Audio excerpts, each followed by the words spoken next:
नमस्कार मंडळी. सकाळ सकाळ लवकर नाश्त्याची तयारी चालू होती, कारण आज आम्हाला बाहेर जायचं होतं. कुठे ते पुढे सांगतेच. तर त्याआधी लेकरांना खायला पकोडे केले आणि ब्रेडचे पकोडे केले. त्यानंतर थोडासा चहा आणि ब्रेड पण खाऊन घेतला आणि लेकरांसाठी थोडंसं बॉब्या तळल्या, कारण बाहेर जायचं म्हटल्यावर त्यांना काहीतरी खायला घेण्यासाठी. तर आज आम्ही गेलो होतो तुकाराम महाराजांच्या मंदिरात. म्हणजे आज होते तुकाराम बीच आणि इंद्रायणी नदीच्या काठी देहू गावात इंद्रायणी नदीच्या काठी हे तुकाराम महाराजांचं मंदिर आहे. तर तेथेच आम्ही गेलो होतो.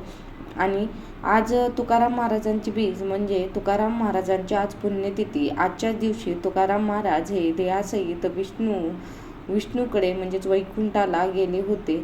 तर अशी भाविकांची श्रद्धा आहे. तर त्या मंदिराच्या परिसरात एक झाड आहे. त्या झाडाचं नाव काय मला सांगता येत नाही आहे.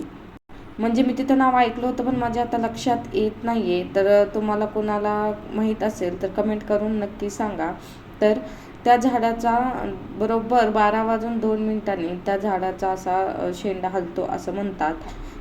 की वारं नसलं तरी तो झेंडा दिसतोय बघा, तिथं तो झाडाचा शेंडा, वारं नसलं तरी तो शेंडा हलतो. तर तेच पाहण्यासाठी इतकी लाखो भाविकांची गर्दी होती आणि अक्षरशः मंदिरात जायला जागासुद्धा नव्हती. आम्ही मंदिरात तर काही गेलो नाही. मग इकडेच बाहेर इंद्रायणी नदी आहे तिच्या काठी बसलो होतं. तर इतकं ऊन होतं 12 वाजता, तर तुम्ही समजू शकता किती ऊन असेल. असल्या उन्हातही भाविकांचा उत्साह काही कमी होत नव्हता. अक्षरशः 9 वाजल्यापासून 3-3 तास माणसं जागा पकडून तिथं बघायला होते. पाय ठेवायला सुद्धा जागा नव्हती, इतकी तिथं गर्दी होती. आम्हीही 10 वाजताच गेलेलो होतो आणि 10 वाजल्यापासून आम्हीही तशाच उन्हात ते पाहण्यासाठी तिथं बसलेलो होतो, कारण माझी ही पहिलीच वेळ होती जाण्याची. त्याच्यामुळं आणि भाविकही इतक्या उत्साहाने पाहत होते. मग मलाही त्याचं नवल वाटत होतं, त्यामुळेही मी अशा उन्हात बसले. खरंच खूप छान होतं. भेटूया नेक्स्ट ब्लॉगमध्ये. बाय.